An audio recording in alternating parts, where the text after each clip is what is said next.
안녕하십니까? 동 목사입니다. 2020년 7월 15일 수요 예배 하나님의 말씀을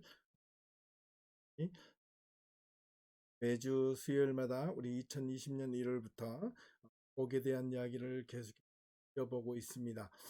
조금 지루하다 싶지만은 우리가 성경에 대해서 우리가 참으로 복이 얼마나 소중하고 또 복이 과연 어떻게 우리에게 하나님께서 말씀하고 계시는가에 대해서는 듣고 또 들어도 지루함이 없을 겁니다. 오늘은 특별히 제목이 마음이 굽은 자는 복을 얻지, 이 제목을 가지고 오늘 잠언 17장 1절에서 28절까지 있는 말씀을 우리가 함께 살펴보도록 하겠습니다. 성경 말씀을 제가 또 1절부터 28절까지 읽을 텐데요. 여러분들이 눈으로 따라 읽어주시거나 읽어주시면 감사하겠습니다. 1절부터 28절까지 쭉 내려가며 마른 떡 한 조각만 있고도 화목하는 것이 제육이 집에 가득하고도 다투는 것보다 나으니라. 슬기로운 종은 부러운 짓을 하는 주인의 아들을 다스리겠고 또 형제들 중에서 유업을 나누어 얻으리라. 도가니는 은을, 풀무는 금을 연단하거니와 여호와는 마음을 연단하시느니라. 악을 행하는 자는 사악한 입술이 하는 말을 잘 듣고 거짓말하는 자는 악한 혀가 하는 말에 귀를 기울이느니라. 가난한 자를 조롱하는 자는 그를 지으신 주를 멸시하는 자요. 사람의 재앙을 기뻐하는 자는 형벌을 면하지 못할지니라. 손자는 노인의 면류관이요 아비는 자식의 영원이라. 지나친 말을 하는 것도 미련한 자에게 합당하지 아니하거든 하물며 거짓말을 하는 것이 존귀한 자에게 합당하겠느냐. 뇌물은 그 임자가 보기에 보석 같은 즉 그가 어디로 향하든지 형통하게 하느니라. 허물을 덮어주는 자는 사랑을 구하는 자요 그것을 거듭 말하는 자는 친한 것을 이간하는 자니라. 한마디 말로 총명한 자에게 충고하는 것이 내 백대로 미련한 자를 때리는 것보다 더욱 깊이 박히느니라. 악한 자는 반역만 힘쓰나니 그러므로 그에게 잔인한 사자가 보냄을 받으리라.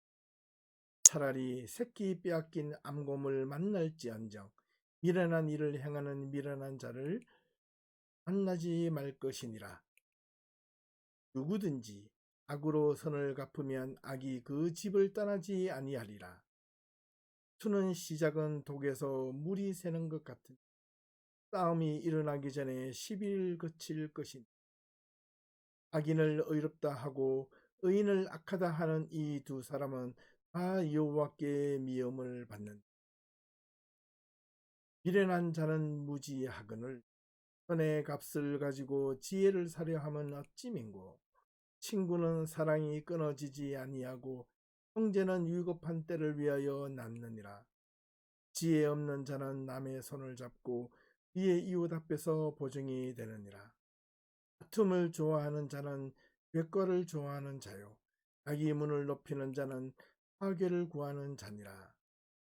마음이 굽은 자는 복을 얻지 못하고 뼈가 패역한 자는 재앙에 빠지느니라. 미련한 자를 낳는 자는 근심을 당하나니 미련한 자의 아비는 낙이 없느니라. 마음의 즐거움은 양약이라도 심령의 근심은 뼈를 마르게 하느니라. 악인은 사람의 품에서 뇌물을 받고 재판을 굽게 하느니라. 지혜는 명철한 자 앞에 있거늘 미련한 자는 눈을 땅에 두느니라. 미련한 아들은 그 아비의 근심 그 어미의 고통이 되느니라. 의인을 벌하는 것과 유인을 정직하다고 때리는 것은 하지 못하니라. 알을 아끼는 자는 지식이 있고 성품이 냉철한 자는 명철하니라. 미련한 자라도 잠잠하면 지혜로운 자로 여겨지고 그의 입술을 닫으면 슬기로운 자로 여겨지는. 자, 지금까지 1절에서 28절까지 말씀을 우리가 함께 들었는데요. 많이 듣던 내용 가운데 일부분들이 나오시죠. 예, 특히 잠언 17장은 우리가 평소에 여러 경로를 통해서 익히 들었던 내용들이 많이 나옵니다. 그만큼 이 잠언 17장은 우리 일상생활에 또 사람들 간의 인간관계에 있어서 아주 중요한 신앙 메시지 가운데 하나입니다. 그렇다면 오늘 전체 잠언 17장 전체 내용에 대한 메시지를 또 줄거리를 한번 살펴보겠습니다. 잠언 17장은 미련하고 악한 자의 실상이 어떠한지 그대로 묘사해 주므로 인생의 참된 길을 어떻게 분별할지를 알려주고 있습니다. 그 분별의 기준은 바로 지혜입니다. 늘 잠언에서 가장 핵심적인 키워드는 바로 호크마, 지혜라고 이야기를 드렸죠. 그 지혜를 가진 자가 인생의 길을 분별하게 해준다는 겁니다. 특별히 1절, 2절, 그리고 마지막 27절, 28절에 그 중심 내용이 있습니다. 그래서 양괄식, 처음과 끝, 그 두 가지가 같은 무게의 중심을 가지고요. 양괄식 구도를 가지고 이렇게 기록해져 있다고 볼 수 있습니다. 또 이 잠언 17장은 솔로몬의 잠언으로 알려져 있습니다. 크게 네 가지 주제를 가지고 있는데요. 그를 하나하나 살펴보면 첫 번째는 행복한 가정이 가져야 할 필수 요소가 무엇인지 알려주고 있습니다. 그 두 번째는 남의 허물에 대하여 어떻게 처신해야 하는지, 네 번째는 어리석은 자의 행동과 지혜로운 자의 행동은 어떻든지 그 내용을 비교하고 있고요. 그 다음에 마지막 네 번째는 가난한 자를 어떻게 대해야 하는지에 대한 내용이 상세하게 기록되어져 있습니다. 자, 1절부터 바로 두 절씩 1절, 2절, 3절, 4절, 5절, 6절 이렇게 오늘은 두 절씩 읽어가고 그 내용을 한번 분석해 보겠습니다. 예, 그 마지막 네 번째 잠언 17장의 내용을 잘 기억하면 우리의 삶의 행복이 무엇인지 알 수 있다는 겁니다. 내용을 바로 들어가겠습니다. 마른 떡 한 조각만 있고도 화목하는 것이 제욕이 집에 가득하고도 다투는 것보다 나으니라. 슬기로운 종은 부끄러운 짓을 하는 주인의 아들을 다스리겠고 또 형제들 중에서 유업을 나누어 얻으리라. 참 그렇습니다. 마른 떡 한 조각만 있고도 말라 비틀어진 어떤 식은 밥 같은 것이죠. 우리의 표현으로 하자면 그렇다면 이것이 먹을 것이 충분한가요? 충분하지 않나요? 안 한다는 것을 의미하죠. 마른 떡 한 조각만 있고도 화목하는 것이 제육이 집에 가득하고도 다투. 자, 이 내용은 어떤 것인가? 풍성한 부자 그런 뜻도 있지만요. 여기서 먼저 제육이라는 것은 원래 제물이라는 뜻입니다. 제사를 드리는 일부분입니다. 이스라엘 백성들이 자기의 신분과 재산과 어떤 능력에 따라서 성전에 와서 제물을 바치는데요. 제물을 바칠 때 다 이렇게 어떻게 합니까? 동물을 가지고 제물을 바치죠. 그러면 그 제사장이 동물의 그 각을 떠서 일부를 이렇게 합니까? 번제 태웁니다. 그리고 나서 나머지는 일부분은 제사장의 몫으로 또 다른 몫으로 주고 또 나머지는 그 참석한 그 제물을 바친 사람들이 나누어 먹습니다. 이 성전에 와서도 이렇게 싸운다는 거예요. 예. 사람들이 제물을 바치고 그 제물의 일부를 태우고 남은 것을 먹는 것을 의미합니다. 그러니까 가난한 사람들이 1절에서 이선 화목이란 말이 평화, 더불어 부족하게 먹는 것이 한해 진미를 집에 가득 차려놓고 가족들끼리 싸우며 사는 것보다 낫다라는 의미를 이야기합니다. 한문으로 말하면 이 가화만사성이란 말이 있죠. 집안이 화목하고 다정하고 평화로우면 모든 일이 만사가 형통하다 이런 뜻이죠. 예, 먹는 것이 비록 부족해도 그 가정에 화목하고 평화하면 먹을 것이 가득 쌓아놓고도 사람들 것이 그것을 다투는 사람보다 훨씬 낫다는 거예요. 이는 정말 성경적입니다. 너무나 하나님 앞에 은혜스러운 일이죠. 예. 2절 슬기로운 종은 부끄러운 짓을 하는 주인의 아들을 다스리게 했고 또 형제들 중에서 유업을 나누어 얻으리라. 2절에서는 가정에서 노예는 때로는 종종 높은 지위를 유지했습니다. 그 집을 다 다스리기도 했습니다. 예를 들면 창세기에 보면 이 요셉이 그 집안의 전체를 다스리는 그런 역할을 했죠. 아주 높은 지위를 갖고 있기도 했습니다. 때로는 그 집안에서 상속자가 없을 때는 상속을 받기도 했습니다. 창세기에 보면 그 아브라함의 그 부자가 없을 때 엘리에셀이 상속을 받는다고, 예, 그런 내용과 비슷합니다. 예, 주인의 아들이 수치스러운 행동을 할 때 종종 그 지위가 박탈되어 현명한 노예의 지배를 받기도 했었습니다. 고대에는. 그래서 그만큼 이 고대 사회에서는 꼭 반드시 노예가 나쁜 것만은 아니었다는 겁니다.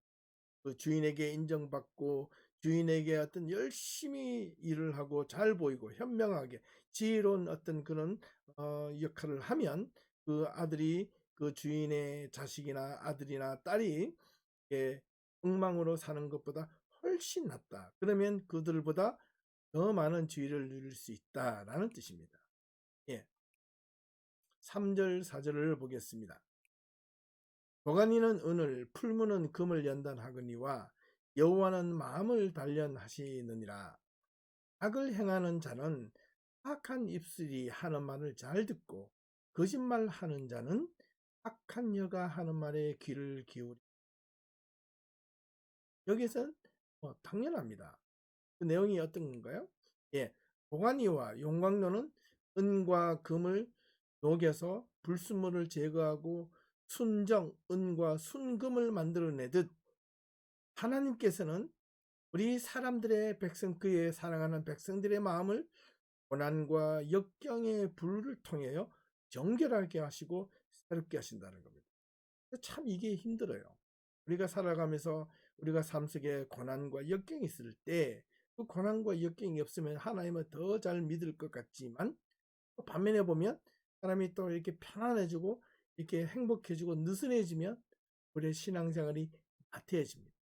그러다가도 우리가 어떤 삶의 문제 앞에 딱 쓸 때는 이렇게 뭔가 쫙 긴장을 하고 다시 움츠리고 또 하나님 앞에 매달려 기도하고 어떤 때는 금식도 하고 어떤 때는 더욱더 열심히 작정 기도도 하고 그런 모습들이 있다는 겁니다. 그래서 오히려 하나님 보시기에 하나님이 주시는 연단과 그 고난과 그다음에 역경은 곧 하나님 앞에 가까이 가기 위한 믿음의 수단일 수 있다.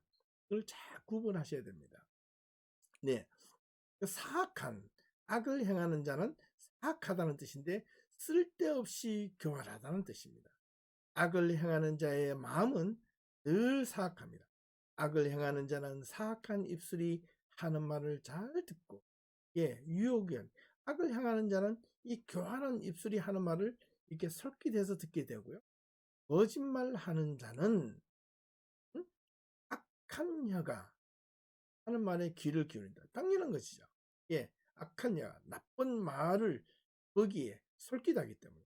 그래서 악을 행하는 자이든 선을 행하는 자이든 같은 생각하는 자들의 말을 듣기를 좋아한다라는 뜻입니다. 특히 악한 자는 자신의 행위로 인하여 그들 가운데서 서로 위로와 도움을 찾고 악한 대화와 음모 속에서 오히려 기쁨과 위로를 찾는다는 겁니다. 이게 얼마나 사악한 겁니까? 선을 행하는 자는 선을 행하고 좋은 생각을 해서 기쁨과 위로를 받는 반면 악한 자는 음모와 악한 대화와 원모와 술수를 통해서 다른 사람을 괴롭히는 그 괴롭힘을 통해서 피해를 느끼고 아주 좋아한다는 뜻입니다. 자, 그렇다면 선을 행하는 자들은 어떠한가? 어떻게 선을 행해야 되는가? 여기서 반증해주는 내용이라 말할 수 있겠습니다. 5절 가난한 자를 조롱하는 자는 그를 지으신 주를 멸시하는 자요. 사람의 재앙을 기뻐하는 자는 형벌을 면하지 못할. 손자는 노인의 면류관이요 아비는 자식의 영원이라. 이 가난한 자를 업신여기는 자는 가난한 자를 지으신 여호와 하나님을 멸시하고 무시하는 것이기 때문에 사람의 재앙, 여기서는 가난한 자를 빗대어 하랍니다. 사람의 재앙, 가난한 자가 고난 속에 있는 거죠. 그를 사람의 재앙을 즐거워하는 자는 죄 없다 하지 않을 것이다 라는 거예요. 예, 우리는 특히 부자보다 가난한 자를 조금 업신여기고 천박하게 대하고 좀 없이 이렇게 옷 입은 모습이나 외형적으로 좀 어름하다고 하여 사람을 이렇게 아래로 깔볼 수 있겠죠. 그걸 하나님께서 가장 미워하시고 싫어하시는 거예요. 그렇게 행하면 곧 예? 그를 만드신 하나님을 무시하고 깔본다는 뜻입니다. 그렇기 때문에 우리가 사람을 대할 때 외형이나 어떤 형식을 보지 말고 그 마음의 중심을 보고 하나님을 대하듯. 왜냐하면 그들의 양심이 그들의 마음을 편안하게 그냥 놓아두지 않을 것이기 때문에. 이 사람의 마음을 다른 사람 업신여기면요 자기 마음에도 그런 업신여김을 당하는 그런 뭔가 모르는 상처가 있어요. 예, 진정한 위로를 받아보지 못한 사람은 그 위로가 무엇인지 모르고 어떤 고난과 아픔과 상처를 받아본 사람은 그 상처를 치유해야 되는데 그 받은 상처를 가지고 또 다른 사람들에게 상처를 준다는 겁니다. 6절 말씀에 손자는 노인의 면류관이요. 유대인들은 신앙의 대물림은 3대 신앙입니다. 아버지가 자녀에게 신앙을 대물림하는 것이 아니고 그는 삶을 보기 때문에 할아버지가 손자가 특별히 성인식과 신앙 고백을 스스로 하게 되면 신앙을 물려준 것으로 믿고 기뻐합니다. 재산도 손자에게 나누어 줍니다. 이는 가정을 굳건하게 지키는 디딤돌이 되는 것입니다. 우리 교회도 자라는 청소년들 아이들이 있을 텐데요. 이런 것들은 어떤 유대인의 어떤 그런 의식 가운데 좋은 점들을 우리 교회가 한번 본받았으면 좋겠습니다. 앞으로 우리 자라나는 우리 어린아이들이 성인식이 되었을 때 유대인들은 그 공동체 안에서 제일 먼저 무엇을 해주냐면 그들이 그 세상에서 나가서 살아갈 수 있도록 작은 십시일반 모아서 종잣돈을 만들어 줍니다. 그 힘을 갖게 만들어 줍니다. 아주 놀라운 힘입니다. 우리 교회도 그렇게 한번 했었으면 할 수 있으면 참 좋겠습니다. 예. 7절요. 지나친 말을 하는 것도 미련한 자에게 합당하지 아니하거든. 하물며 거짓말을 하는 것이 존귀한 자에게 합당하겠느냐. 뇌물은 그 임자가 보기에 보석 같은 그가 어디로 향하든지 형통하게 하느니라. 7절은 우리가 좀 이해가 되는데 8절을 보시면 뇌물은 그 임자가 보기에 보석 즉 그가 어디로 가든지 형통하게 하느니라.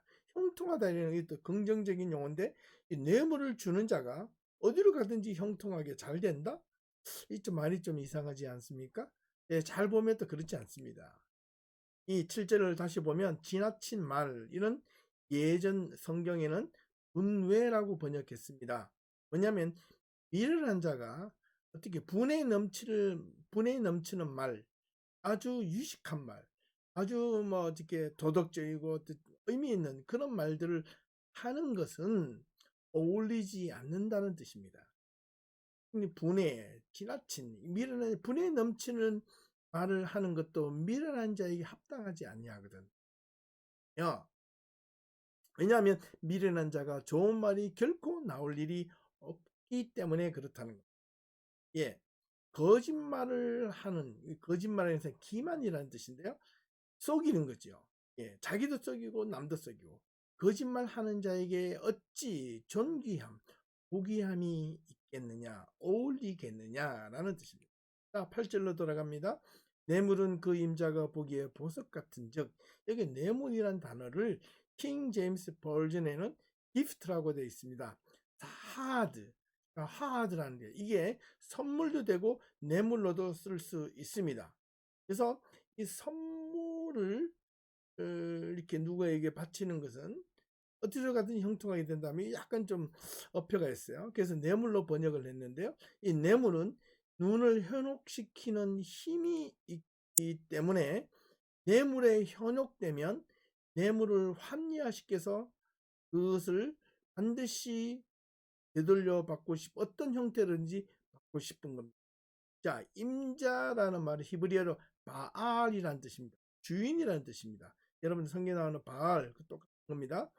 자, 그렇다면 뇌물은 안 되는 일에 되도록 하게 하는 비합리적인 힘을 갖고 있기 때문에 그 힘에 의해서 그것이 오히려 뇌물을 가진 자가 잘 이루어진다는 그런 뜻입니다.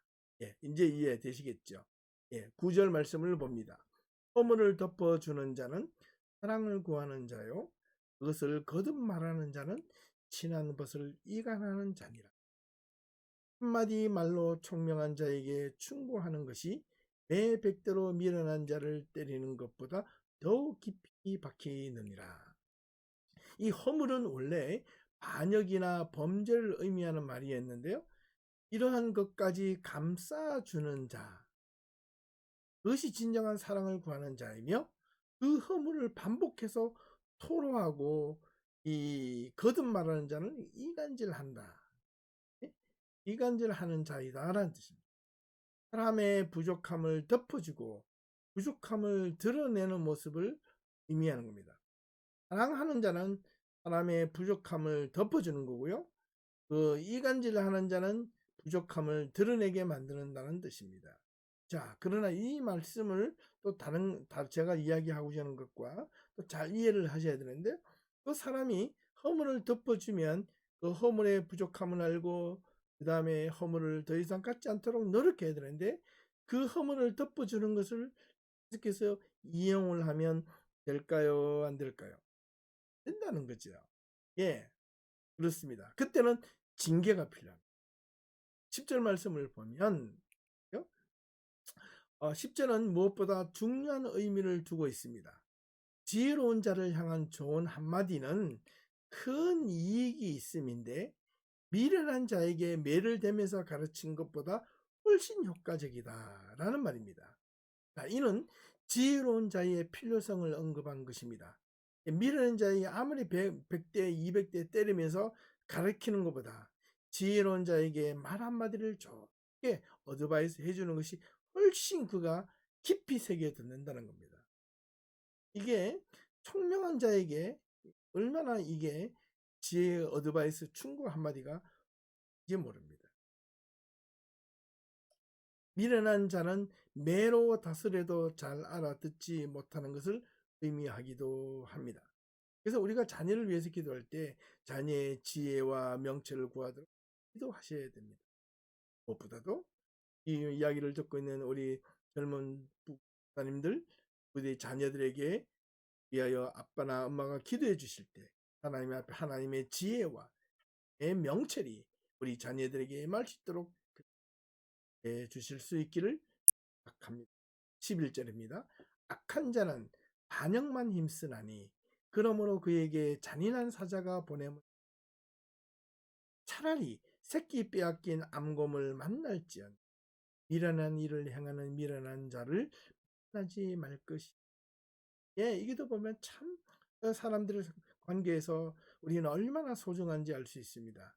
사람이 태어나면서요, 사람을 잘 만나야 됩니다. 첫 번째는 태어나서 부모를 잘 만나야 되고, 그 다음에 자라서는 친구를 잘 만나야 되고, 그 다음에 나중에 커서는 배우자를 잘 만나야 되고, 마지막에 네 번째는 자식을 잘 만나야 됩니다. 자식을 잘 만들어. 어떤 사람을 만나냐에 따라서 그 사람의 인생이 될 수가 있거든요. 우리는 그래서 하나님 앞에 하나님 내가 만나는 사람들마다 선한 사람들, 의의 사람들, 믿음의 사람들을 만날 수 있게 해달라고 기도하셔야 합니다. 악한 자, 사악한 자는 반역, 오반, 쓴 어떤 쑥을 먹으면 쓴 것처럼 그런 쓰다에서 유래가 됐는데요. 11절을 의역하면 사악한 사람은 반역만 꾀하다가 마침내 잔인한 결과를 얻게 된다는 말입니다. 잔인한 사자가 보냄을 받으면 어떻게 됩니까? 그냥 이렇게 먹혀버리죠. 찢김을 당하는 거죠. 네, 여기서 11절 악한 자와 12절에 나오는 이 미련한 일을 행하는 미련한 자를 동일한 의미로 받아들이고 있습니다. 그래서 이 악한 자는 자신의 결말을 생각하지 않고 모범만 꾸미고 반역을 일으키기에 결국 미련한 자의 행동이나 의미 없다는 것을 이야기하고 있습니다. 그래서 차라리 새끼 빼앗긴 암곰을 만나서 그가 분노에 차서 그칠 것이 없는 무서운 행동이 오히려 미련한 자의 완고한 고집보다 덜 위험하다는 겁니다. 그만큼 미련한 자의 어리석은 행동을 비꼬는 말이라고 말할 수 있습니다. 결국은 미련한 자는 악한 자의 행동과 일치가 됩니다. 사랑하는 성도 여러분, 악한 일은 미련한 짓입니다. 13절 누구든지 악으로 선을 갚으면 악이 그 집을 떠나지 아니하리라. 다투는 시작은 뚝에서 물이 새는 것 같은 적 싸움이 일어나기 전에 시비를 그칠 것입니다. 이것도 인간관계에 대해서 의미 있는 말을 이게 비유로 설명을 잘 해주고 있습니다. 누구든지 악으로 선을 갚으면 악이 그 집을 떠나지. 또 말하면 악으로 선을 자기한테 받은 걸 악을 우리가 선으로 갚으면 예? 선이 그 집을 떠나지 아니하리라. 다시 한 번 더요.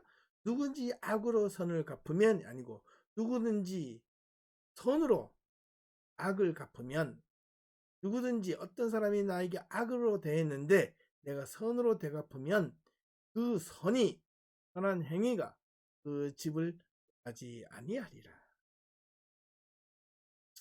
선을 악으로 갚으면 악을 행하는 자의 집에 그 저지른 악이 떠나질 않기 때문에 그렇다는 겁니다. 13절, 14절 모두 무엇보다 어떻게 인간관계를 만들어가야 할지를 알려주는 내용입니다.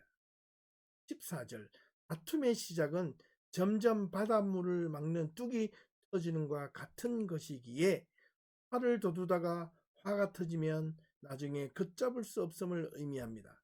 시작할 때는요, 싸움은요, 시시비유는 아주 사소한 것에서 시작되죠. 그러다가 이게 감정이 쌓이고 어떤 기분이 상하면 어떻게 됩니까? 예, 싸움은 대부분 큰 것에서 시작하기보다 사소한 것에서 출발하여 죽기 살기로 싸우는 경우가 종종 있다는 겁니다. 사람들 관계에 있어서 이러한 것이 허다합니다. 그래서 우리는 사소한 말 한마디도 조심하셔야 됩니다. 우리는 주의가 필요하다는 뜻입니다. 15절 악인을 의롭다 하고 의인을 악하다 하는 이 두 사람은 다 여호와께 미움을 받느니라. 미련한 자는 무지하거늘 손의 값을 가지고 지혜를 사려 함이 찜인고 15절에서 이는 선을 악하다 하고 악을 선하다고 하는 자는 여호와께서 그들을 어떻게 역겹다고 보시거나 구역질나게 만드는 이라고. 여기서 미움을 받다, 미워하다는 것은 역겹다는 뜻입니다. 구역질나다는 뜻입니다. 이 악인들의 거짓말은 결국 무엇을 의도하는 것인가요? 진리와 불의를 바꾸며 거짓으로 사람을 유혹하여 올무에 걸리게 만드는 부정한 행위를 통해 하나님과의 본질적인 관계를 불신하게 만들고 깨뜨리게 만들기 때문에 미련한 자가 어리석은 것은 당연한 것인데 마치 똑똑한 사람인 것처럼 행동하여 지혜 있는 자처럼 행동하기 위함은 무슨 영문인가 라는 겁니다. 예, 미련한데 똑똑한 척 한다는 겁니다. 예, 미련한 자가 무시하거늘 어리석은 것은 당연한데 그가 가지고 있는 그 돈을 주고 지혜를 살 수 있는가라는 겁니다. 돈으로 지혜를 산다는 것은 과연 돈으로 지혜를 살 수 있는가? 결론은 없다. 결단코 지혜는 돈으로 살 수 없다는 겁니다. 지혜는 어디서부터? 하나님으로부터 오는 것이라고 이 잠언은 분명히 기록되어져 있기 때문에 그렇습니다. 17절 친구는 사랑이 끊어지지 아니하고 형제는 위급한 때를 위하여 낳느니라. 지혜 없는 자는 남의 손을 잡고 그의 이웃 앞에서 보증이 되느니라. 이 진정한 친구는 어려울 때 돕는 자이고 형제를 피를 나눈 것이기 때문에 위급하고 고통스러운 순간에 필요한 자이면 한 겁니다.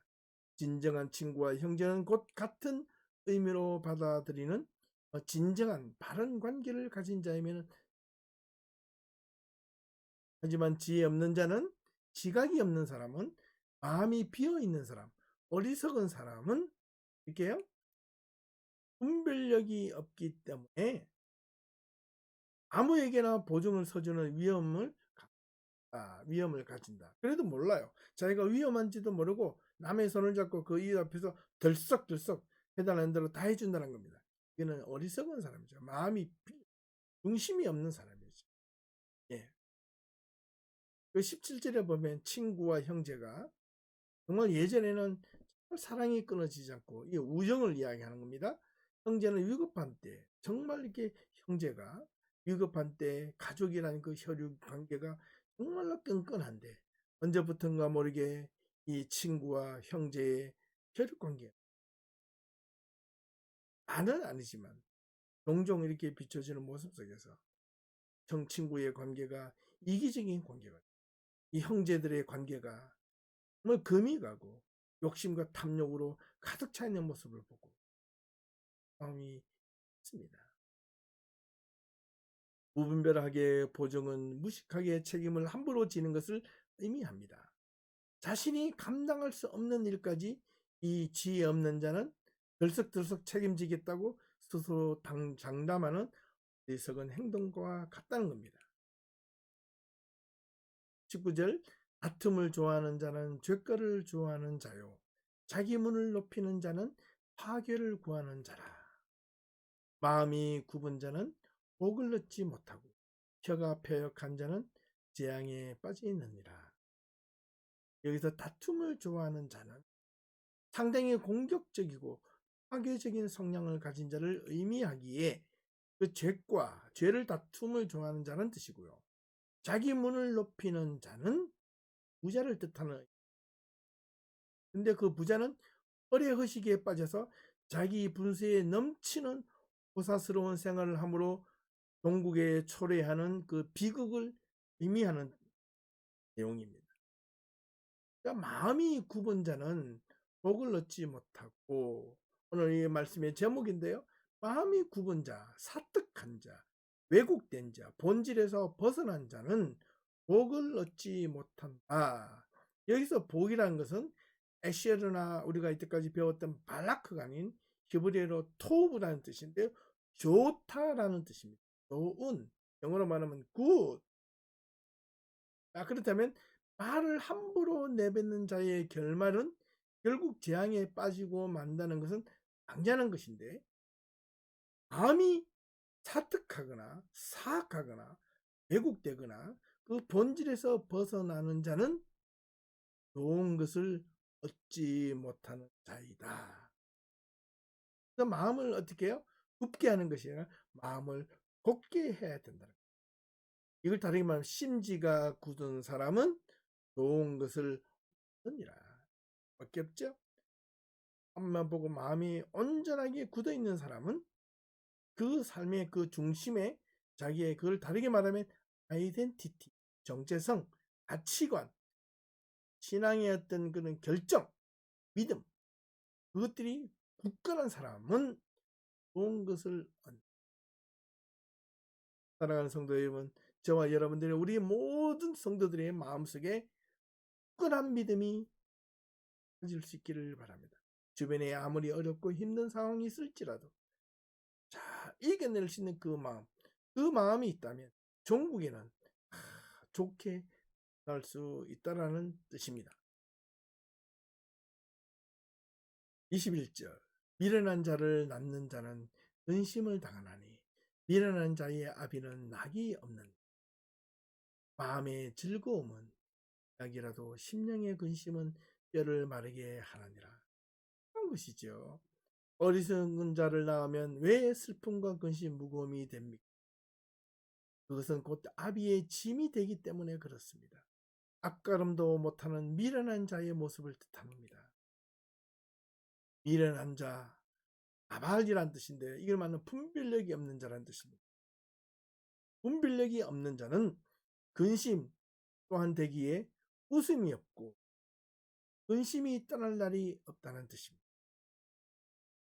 22절에서 마음의 즐거움은 양약이라도 마음의 즐거우면 편안하면 앓던 병도 나을 것이고 마음속에 근심과 걱정이 가득하면 뼈도 상하게 하거나 마르게 한다는 뜻입니다.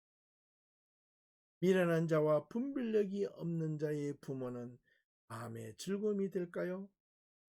뼈를 마르게 하고 슬픔과 근심과 괴로움이 된다는 23절 악인은 사람의 품에서 뇌물을 받고 재판을 굳게 하나니라. 지혜는 명철한 자 앞에 있거늘 미련한 자는 눈을 땅 끝에 두는. 여기서 뇌물이란 뜻은 어떤 이유로 정당화될 수 없는 겁니다. 근데 그렇기 때문에 뇌물을 반드시 준 자에게 그 대가나 보상을 바라기 때문에 불의한 방법을 취해서라도 쟁취하고 이루기 위해 뇌물이 있는 것입니다. 그 대가는 불의한 재판의 결과를 바라는 것이고 그 불의한 재판의 결과를 통해서 그 뇌물을 준 자에게 이득을 취하게끔 하는 것이 뇌물의 성격이 있습니다.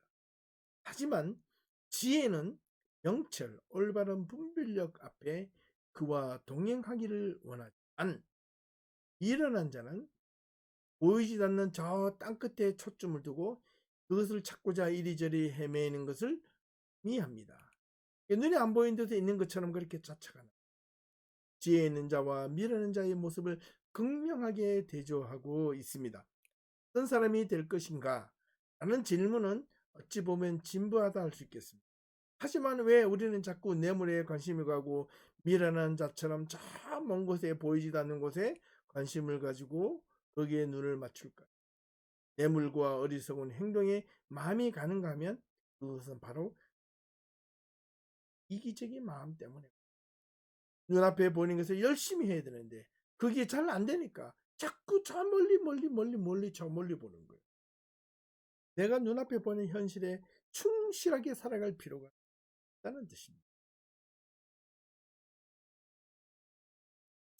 미련한 아들은 그 아비의 근심이 되고 그 어미의 고통이 되느니라.